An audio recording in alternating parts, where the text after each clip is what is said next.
Hey sis, meet me on the porch. At this point, I need everybody to meet me on the porch. I need the black women, I need the white women, and I need the black men. This is some seriously real shit that I am utterly disturbed by, and I am just tired because I don't understand why there's this major attack on black women. Oh, what? Wait! Huh? Girl.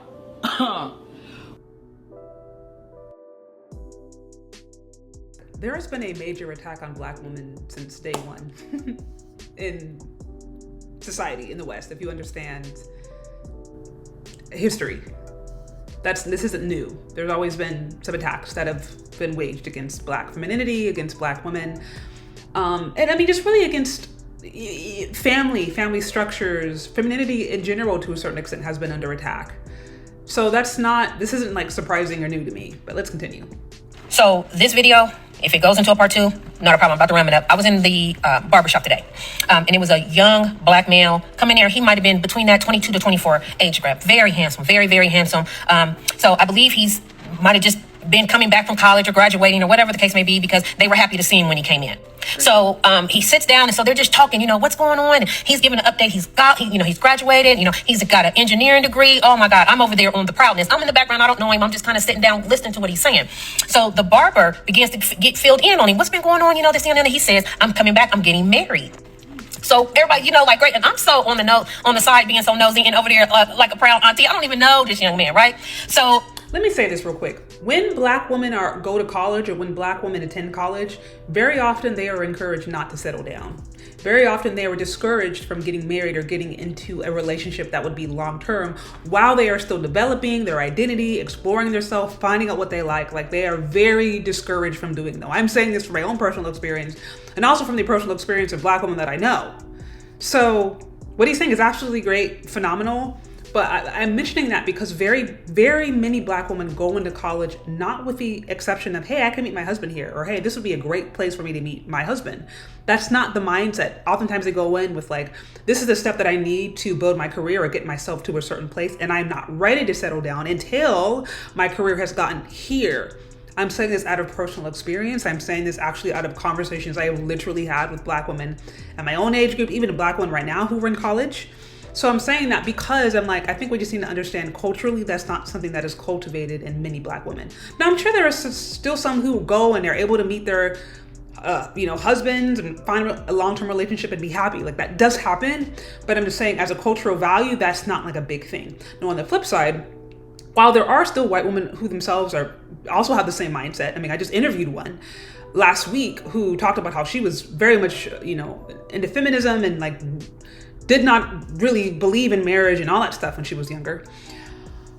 There are still plenty of white women who get the message that they are actually to go to college to find a husband. Like, for example, Mormon women, Mormon women legitimately go to college specifically for that reason. And then there are other white women too, in more traditional settings, or if they maybe come from more conservative backgrounds and they're in religions that are still very conservative to a certain extent, then it's not uncommon for them to feel like when they go to college, meeting somebody is a great opportunity. So I'm saying that because I do think there's somewhat of a cultural value shift that we need to consider when it comes to these kind of topics, and then exactly what kind of women the man might have been encountering. They start to kind of converse amongst each other, and they're talking. And so the young man says, yeah, I'm having a little problem. It's a lot going on because I'm marrying a white woman, and my family, they're not too happy about it. Mm-hmm. So the barber and everybody was like, oh, well, to each his own and this, that, and the other. So the barber was just kind of speaking to him, and he said, hey, where'd you meet her? And he said, oh, I met her in college. And he was like, oh, okay, because, back in the day you had all the girls. What made you decide that she was the one? Like, what made you want to marry the white girl or the white woman? No disrespect. So what this young man said after that is what just literally took me out the game as a black woman, as a black mom, in general.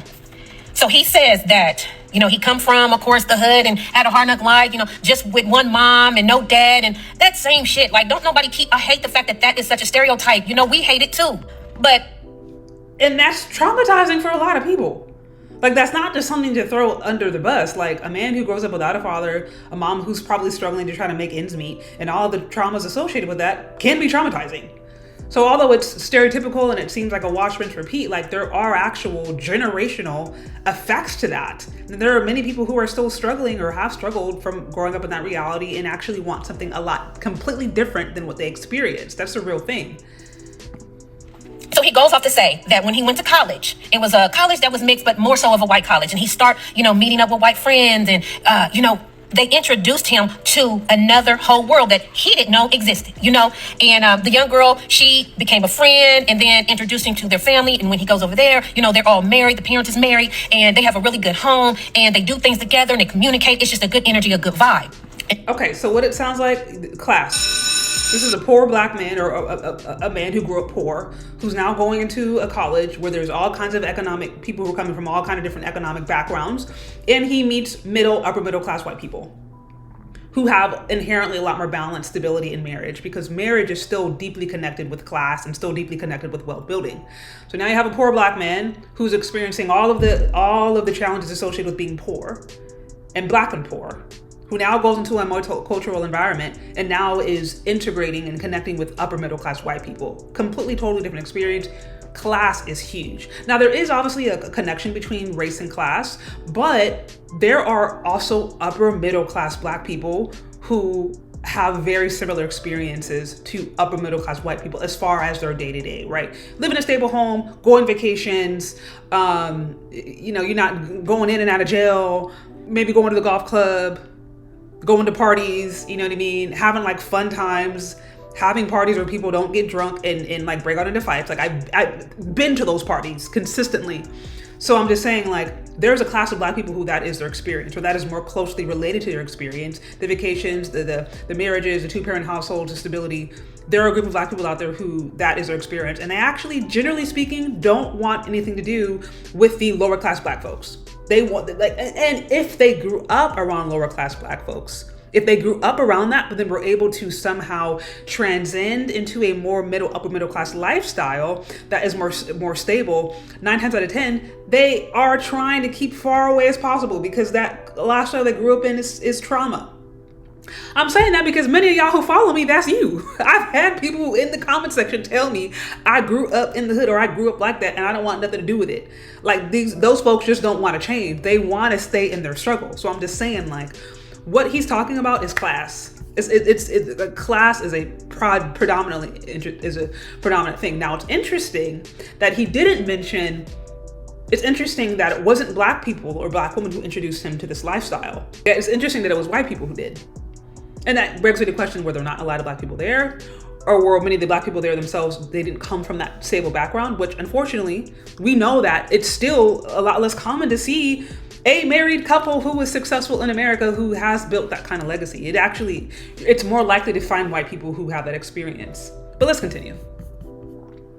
This man said, I never knew this side of life. My life was always loud and chaotic and always disruptive with my family. So the young man said, he would go over there and they would go on vacations. They would have Sunday dinners. When they had cookouts, there was no fussing, no fighting, no arguing. It was just all love and vacations. I was thrown at what this young man was saying in regards to what he seen and what he witnessed being with this young lady and this new side of life.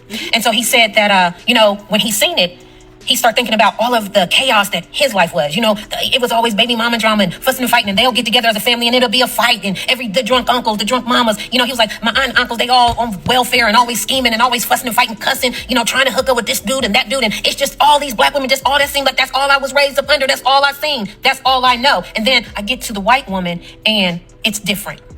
Okay, so when he talked about his mama being drunk, his uncle, so it's like, okay, so you're around it. This is a man who grew up in a family of addicts. So there's poverty, there's addiction, and all the issues associated with that. If you're familiar with addiction, if you've done any 12-step or anything, which I've done, there are very specific toxic patterns that are associated with that. And they could also leave a lot of emotional traumatizing scars. So it is not surprising to me at all that this young man would leave an environment that is full of chaos and full of disruption and just completely disarray and be introduced into a sense of normalcy and just not know what to do. Like, I feel like it's a totally different reality because yes, when you are in a family of addicts, it is chaos. It is complete and utter chaos in all levels. So again, what he's describing does not seem completely it doesn't seem off the wall to me. Now, I will say that this has less to do with race. It's not just by nature of just because this man got a white woman, now he's going to be peaceful. No, because there are chaotic white women who come from alcoholic, addictive backgrounds that are impoverished, and they can also be equally as chaotic. Now, you are more likely to find white women who come from two-parent households who have more money and more wealth and therefore more stability on some level. You're more likely to find that.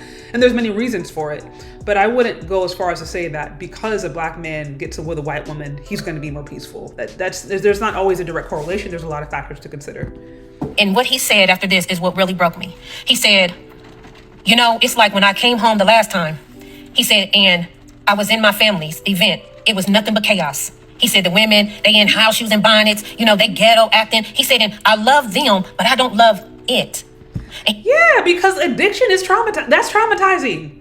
It's not you're not bashing black women if you say your behavior is toxic to me. It's screwy. It's confusing. It's too much. Like that's not bashing black femininity. That's not to say that to be black is to be that. It's not. But it's the reality of when you grow up with addicts and all that you know in your family is addicts, you gonna want to get away from that. And then also because we live in the current culture that we do, that there's so much self-hating rhetoric and there's so little healthy representations of black stability and black family and godliness within a black context. There's just so little reputations of that. It's very easy for a person to think that, okay, well, it's better over here. It's better on white people, and to start to come to conclusions that whiteness is somehow, or otherness is somehow better and more peaceful and more godly or more whatever, which is not always the case. Like I said, oftentimes you're talking more with deeper spiritual, emotional issues of sin, issues of addiction, issues of basically everything that's associated with sin, and then how that can start to impact people generationally. Like that's what's really going on. And that's what that man grew up in. And it's not crazy to me that he would want to get away from that. Being with my white girlfriend, fiance, and her family, he said, you know what it's like? And this is what got me, ladies. He said, it's like if you're in a crowded room and you're surrounded by chaos and just everything is just chaotic and noisy and loud and disruptive, and you take some headphones and you put the headphones on and you can drown everything out, because when you put the headphones on, it's quiet and it's peace. He said, that's what my fiance is to me and her white family, that whiteness. He said, they're my headphones and they are my peace. How was that offensive? I'm like, that's probably true. It's not a black thing. It's not that by nature of woman being born black that she is inherently more chaotic or more evil or more detrimental than other people. But we can also be honest about what the culture that has cultivated black femininity in America is toxic. The culture around that, the culture that is actually cultivated, is very toxic and oftentimes comes from a place of brokenness, which I've spoken about extensively. But it doesn't mean that black woman is inherently bad. It doesn't mean that to be black, to be a woman, and to be associated with that is to therefore be associated with the trauma and be associated with all things bad and evil. No, far from it. But if a man grew up with an addictive behavior, he was never introduced his family never introduced him to any other positive attributes of blackness. He likely didn't grow up in an environment where it was being instilled cultural values, strong, healthy cultural values were being instilled in him, and the man was just surviving. We cannot now judge that man or be mad at that man when he goes into an environment, he's introduced to a level of normalcy, and he's enamored. And my question is, why couldn't he find that with a black woman at college? If he said it was multicultural, why did he say it was his white friends that introduced him to this new lifestyle?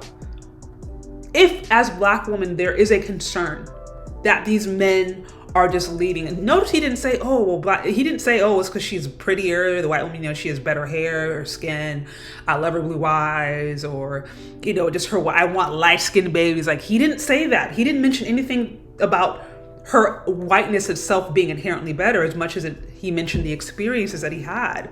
So my question is, why is it that it was the white people or the white family that introduced him to a sense of normalcy? Why couldn't he have found that with black families? And why is his only understanding or experience of blackness associated with trauma and chaos?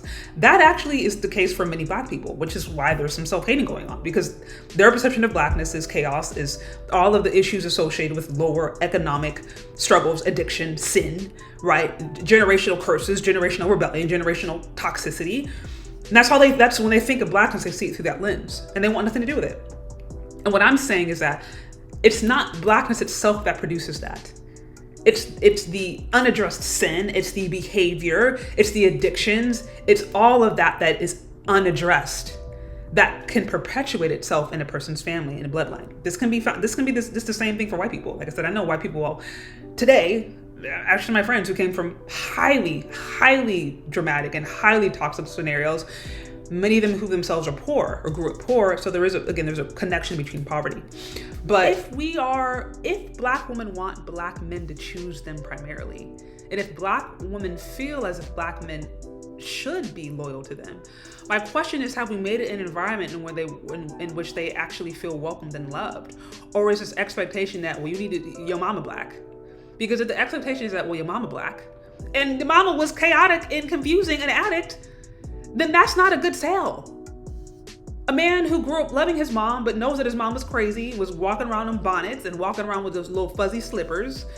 It was dealing with baby daddies and all over the place and was, trying to pull from him emotionally, was draining him.